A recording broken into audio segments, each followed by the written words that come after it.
ऐसे बहुत से लोग परसेंटेज बता रहे हैं कि हमारे घर में जनगणना के ख्याल से कोई भी आदमी अभी तक नहीं आ पाए हैं। जो घर बैठे ही जनगणना निकाल दिए हैं, जो इनका वोटर था उनको बढ़ा दिए और जो वोटर नहीं था उनको कम कर करके दिखाने का काम किया। बहुत बड़ा गोलमाल हुआ है। ये घोटाले वाली सरकार है। इस बार जातीय जनगणना में भी इन लोगों ने घोटाला किया। केवल एक आया था जो नंबर लिख के चला गया, मकान के नंबर, बस आपकी जाति से क्या है क्या नहीं करते हैं, कोई नहीं आया। नमस्कार, मैं प्रवीण, पॉलिटिक्स बिहार पे आपका स्वागत है। देखिए, पटना के गठरी बाग के धरना स्थल पे मौजूद है और आज ये एक दिवसीय धरना रखा गया है अखिल भारतीय वैश्य महासभा के द्वारा। जब से जातीय जनगणना की रिपोर्ट आई है, बिहार के अलग अलग पार्टियों के लोग तथा अलग अलग जो है समाज के लोग हैं, अब वो फर्जी रिपोर्ट बता रहे हैं और आज वैश्य महासभा के लोग हैं जो धरना स्थल पे धरना दे रहे हैं जातीय जनगणना को लेकर। राज्य की सरकार के द्वारा वैश्य समाज की 56 उपजातियां हैं हम लोगों का, इन लोगों के आंकड़ा का गलत प्रकाशित किया गया है। हमारी आबादी 2011 में 22% थी बिहार में, 2023 में ये बढ़ के 30% हो जाना चाहिए था, लेकिन राज्य की सरकार ने हम लोग के साथ नाइंसाफ़ी किया है। हमारे क्षमता को कम करने के लिए इन्होंने हमारे आंकड़ा को घटा दिया और 18% कर दिया। हम लोग इसका विरोध कर रहे हैं और हम लोगों ने सरकार को अल्टीमेटम दिया है कि 30 तारीख तक आप अगर संशोधित आंकड़ा हम लोग का नहीं प्रकाशित करेंगे, आप वार्ड वाइज, पंचायत वाइज, प्रखंड वाइज आप जातीय जनगणना का आंकड़ा प्रकाशित नहीं करेंगे, आप हमारे 56 उपजातियों का एकीकृत डाटा प्रकाशित नहीं करेंगे और हम लोग के जातीय जनगणना में गड़बड़ी करने वाले लोगों के खिलाफ आप कार्रवाई नहीं करेंगे, पदाधिकारी और नेताओं के खिलाफ, तो 30 तारीख के बाद, 30 दिसंबर के बाद राज्य के सभी प्रखंड में और जिला में हम लोग अखिल भारतीय वैश्य महासम्मेलन ही नहीं, राज्य के सभी वैश्य संगठनों के साथ तालमेल बैठा के प्रखंड और जिला स्तर पर जोरदार आंदोलन हम लोग करेंगे। सर, काफी लोग भी आरोप लगा रहे हैं कि हमारी घर तक लोग नहीं आए सरकार के। बिल्कुल, राज्य सरकार के पक्ष में जो जाति है उसको छोड़ के विपक्ष में जितनी भी जातियां हैं सबके आंकड़ा को घटा दिया गया है। बहुत बड़ा गोलमाल हुआ है। ये घोटाले वाली सरकार है। इस बार जातीय जनगणना में भी इन लोगों ने घोटाला किया। ये जो सरकार जातीय जो जनगणना कराई है उस सारा सर फॉल्स, माने हम लोग जो जिस जाति से हैं, वैश्य समाज से हैं, उसको खंडित कर करके एक एक चीज माने अलग अलग विखंडित किया है, करने का काम किया और हम लोग का जो गणना हुआ है वो सही तरीके से नहीं हुआ, उसी का हम लोग विरोध कर रहे हैं। आपके घर तक पहुंचे थे सरकार के तरफ से अपनी जाति पूछने के लिए? नहीं कोई पहुंचा, कोई नहीं आया। केवल एक आया था जो नंबर लिख के चला गया, मकान के नंबर, बस आपकी जाति से क्या है क्या नहीं करते हैं, कोई नहीं आया। तो क्या लगता है, रोजगार की जहाँ बात होनी चाहिए वहाँ नहीं हो रही है और जातीय जनगणना करवाई जा रही है? बहुत घोटाला पर घोटाले वाले के साथ सरकार बनाया है। ये रोजगार क्या देगा?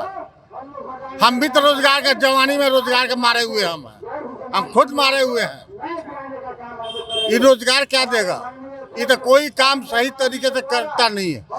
अगर बिहार के जनता के लिए ईमानदारी के साथ काम किया जाता तो ये बिहार हम लोग का ऐसा नहीं रहता, यहाँ किसी चीज की कमी नहीं। किसके साथ चलेगा? अभी तो आने वाला वक्त बताएगा, फिर हम लोग आपस में अपने बात हो जाए, उसके बाद क्या करना है वो आगे के भविष्य की रणनीति है। जातीय गणना तो फार्स है। वो आकलन ही गलत आकलन पेश कर रहा है। 22 का कम से कम जनसंख्या सब सारी जातियों से अधिक है, लेकिन उसको अलग अलग दिखा करके और कम करके बताया गया है और किसी के दरवाजे पर गया भी नहीं 22 के यहाँ जनगणना करने। 2-1% गया हो, लेकिन अधिकांश परसेंटेज गया ही नहीं और हर जगह 22 को जो है लूटपाट, शहादत, रंगदारी, फिरौती का मांग कराते हैं ये सब सरकार में बैठे लोग। नीतीश कुमार का सारा घोटाला है, जल घोटाला सामने है आपके, उसके बाद आपको दारू घोटाला सामने है। एक तो घोटाला में जेल में ही जा रहे हैं, लड़ ही रहे हैं, लगातार बेल करा रहे हैं। तो ये सब सारी चीज़ है और 22 की अनदेखी करके कोई नहीं रह सकता है ठीक से बिहार में। जो 22 की अनदेखी करेगी वो चला जाएगा, फेंका जाएगा और इस बार निश्चित रूप से फेंकाएंगे। क्या इस बार अब विपक्षी पार्टियां जो है बिहार में उनके साथ चलिएगा? विपक्षी पार्टी तो बिहार में भाजपा है आज के डेट में, उसके साथ ही सारा लोग जाएगा। जो उसका सुरक्षा देगा, जो उसका संरक्षा देगा, उसके धन माल का सुरक्षा करेगा, उसके साथ में जाएगा। क्या जातीय जनगणना की जो बात इसका तो हम लोग विरोध करते हैं, सरासर गलत है। इनको पुनः करा ले, 30 दिसंबर तक का समय दे चुके हैं। 30 दिसंबर तक यदि नहीं इसका आकलन पेश करते हैं सुधार करके, तो हम लोग ईंट से ईंट बजा देंगे, हल्ला बोलकर आंदोलन करके रोड जाम कर देंगे।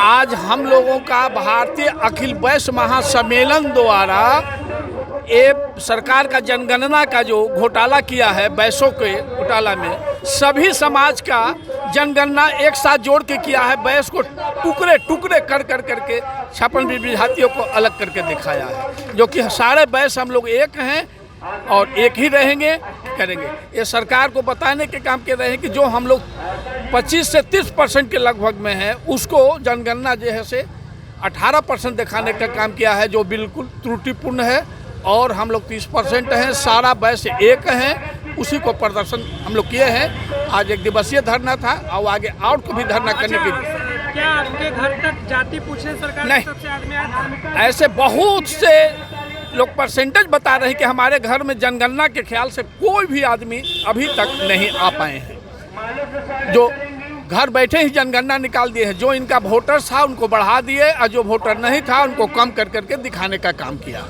अच्छा सर, रोजगार की बात नहीं हो रही है बिहार में।